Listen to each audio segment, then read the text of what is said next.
तू छोड़ गईला हमके ये जान, अब काजी अब हम बिना तोहर नाम। कैसन रीत दुनिया के कैसन ई दस्तूर बा, जेकरा के पूजनी हम उहे आज दूर बा।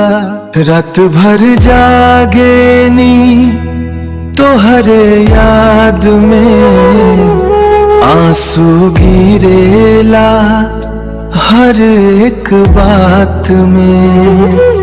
दिल के हाल अब केहू न जाने, तू ही रहलू हर एक सांस में। तू छोड़ गईला हमके ये जान हो, टूट गईल दिल के अरमान हो। हम तो चाहनी सच्चा प्यार, तू बना दिहला हमके बेईमान हो। तोहरे खातिर दुनिया भुला दिहनी, खुद के भी हम भुला दिहनी। तू ही बन के सपना आइलू, फिर सपना के तोड़ दिहलू। छोड़ गईला हमके जान हो, आँख से बहेला अब तूफान हो। हर खुशी लागे अब सजा, तू बन गईला दिल के श्मशान हो। कसम से तोहर इंतजार बा दिल, आज भी तोहर प्यार बा।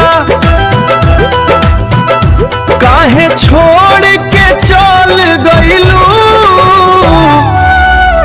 हम तो आज भी तैयार बा। अब ना केहू पर भरोसा हो खेला, दिल रो रो के खोखला हो खेला। जिंदगी बन गईल अधूरा कहानी, हर दिन बस सजा जैसन लागेला। तू छोड़ गईला हमके जान हो, अब ना बचल कोई पहचान हो। मर जाइब एक दिन याद में तोहरे, बस रह जाई नाम और निशान हो। तू खुश रहा,